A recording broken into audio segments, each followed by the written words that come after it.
Bonjour à tous, bienvenue à notre méditation quotidienne.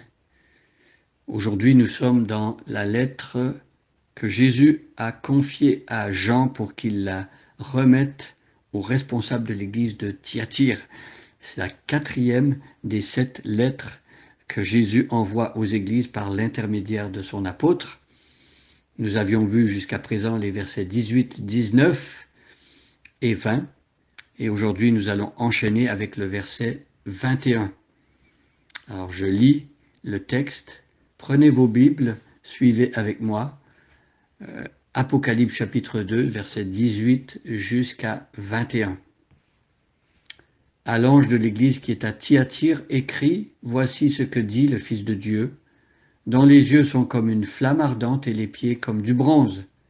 Je connais tes œuvres, ton amour, ta fidélité, ton service et ta persévérance. Je sais que tes dernières œuvres sont plus nombreuses que les premières. Et pourtant, j'ai un reproche à te faire. Tu laisses cette femme, cette Jézabel, qui se dit prophétesse, égarer mes serviteurs en leur enseignant à participer au culte des idoles, en se livrant à la débauche et en mangeant les viandes des sacrifices.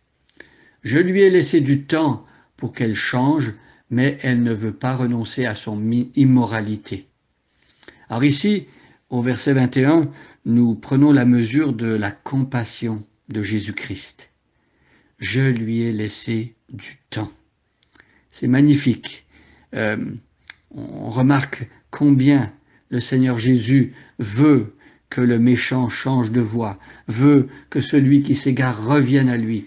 Et il donne un sursis, il donne un temps de grâce. Et on pourrait dire que même nous, à l'échelle du monde entier, notre monde est en train de vivre un sursis. Nous vivons des temps de grâce.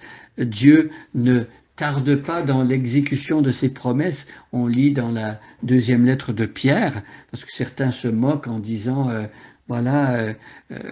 depuis tellement d'années que Dieu nous dit qu'il revient et qu'il va mettre fin à ce monde tel qu'il est. Et puis tout est comme c'était, rien n'a jamais changé, tout continue comme avant. Et on peut se poser la question, mais pourquoi tout cela? Est-ce que finalement Dieu a des paroles en l'air, Dieu dit des choses mais ne les fait pas? En fait, c'est juste une menace sans lendemain. Eh bien non, c'est pas ça. Les paroles de Dieu, le jugement de Dieu, comme on a vu, Dieu est comme une flamme ardente, il vient pour juger les vivants et les morts. Mais ce qu'on remarque ici, c'est que Jésus laisse du temps aux hommes qui sont loin de lui, aux hommes qui pêchent et qui ont sur leur vie le déplaisir de Dieu. Jésus laisse du temps pour que ces personnes et nous-mêmes, nous changions. Nous sommes appelés à la repentance, à faire demi-tour, un 180 degrés et revenir à Dieu. Et ce qui est beau, c'est que même des personnes comme Jézabel, des personnes qui égarent les autres, des personnes qui s'adonnent à l'idolâtrie et qui se livrent à la débauche, même ces personnes pourraient se repentir. L'Évangile leur donne l'occasion de changer de direction, de changer d'attitude par rapport à Dieu, par rapport à Jésus-Christ, par rapport à l'Évangile, et de se laisser transformer par le Seigneur. Donc c'est ici ce que l'ange de l'Église reçoit comme message. Le messager reçoit de la bouche de l'apôtre Jean que Jésus dit qu'il a laissé du temps à cette prophétesse, cette Jézabel, pour qu'elle change. Et le constat est triste et malheureux. Toute la patience de Jésus, toute la compassion de Jésus n'a pas trouvé dans le cœur de cette femme un terrain fertile. Cette femme ne va pas changer. C'est écrit, je lui ai laissé du temps pour qu'elle change, mais elle ne veut pas renoncer à son immoralité. Mes amis, lorsque Dieu met le projecteur avec sa flamme ardente, lorsqu'il nous montre nos péchés, eh bien, il faut demander la grâce d'avoir cette volonté de renoncer à son immoralité.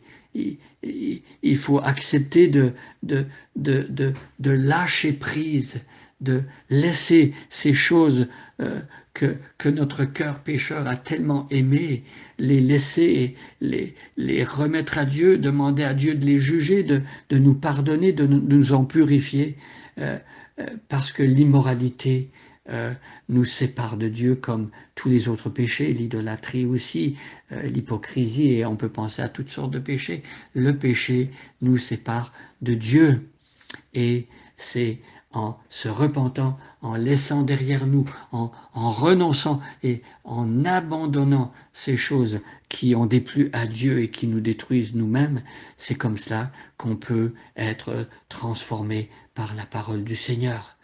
Donc ici, c'était l'appel que Jésus avait fait à cette Jézabel, et c'était l'exhortation que Jésus avait donnée à l'ancien ou au responsable de l'église de Thyatire de s'occuper de ce problème, d'exhorter, de dire à Jézabel qu'elle doit se repentir. Pourtant, rien n'avait été fait, semble-t-il. Cette femme avait continué à annoncer un faux message, un faux évangile, à entraîner les membres de cette église-là à faire des choses qui déplaisent à Dieu. Et donc, cette femme n'avait pas voulu arrêter son enseignement.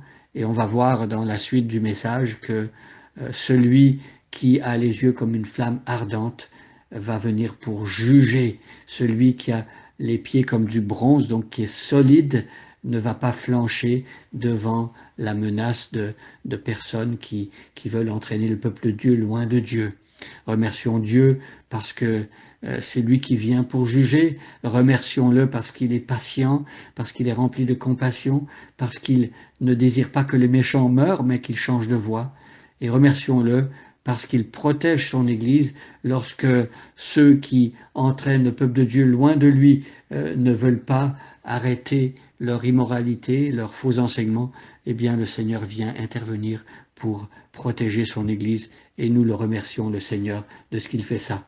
Bonne journée à chacun et à chacune, et soyez bénis.